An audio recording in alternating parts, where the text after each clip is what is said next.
Glossary. Add key terms. A glossary would typically contain key terms and definitions in a subject area. For instance, this theatre glossary. With a Moodle glossary, you can browse by alphabet, category, date or author, and you can also search for particular key terms.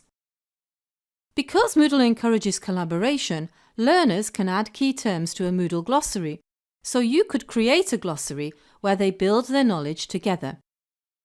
Let's make a glossary in our Moodle course. To do that, we need to turn the editing on from the gear menu top right, and then in the section where we want the glossary, I'm going to add mine to the writing section, we click the link Add an activity or resource. This brings up the activity chooser.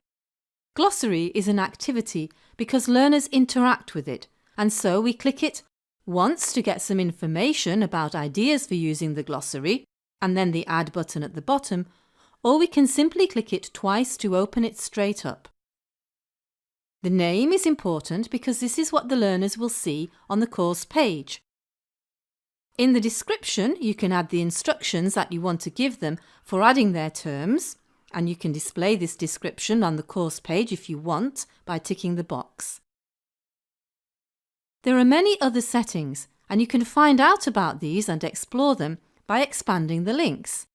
Such as if we click Entries, we can decide, as our teacher, whether to allow all entries to appear immediately or whether we want to moderate them first. Whether we want to allow duplicate entries, in other words, can two learners post the same term, and whether we want to allow them to comment on each other's entries.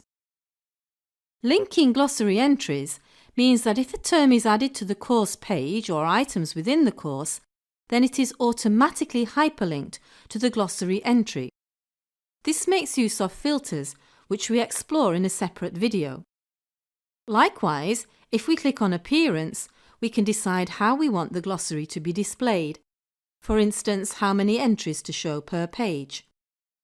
Once we're happy with all of these settings, if we scroll down and click Save and Display, that takes us straight to the glossary where we can add our first term, and we do this by clicking the Add a New Entry button.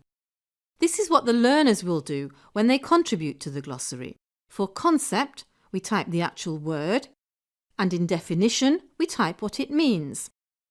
It's possible to add keywords and also to add attachments to the glossary. And you see that as we go through each entry, we can decide whether it should be automatically linked or not, and whether to match whole words or just part of words inside the glossary entry. This is quite important to think about. Finally, we save the changes, and we have a glossary with one entry in it already. If you're considering trying the glossary activity, it's worth also exploring the random glossary entry block.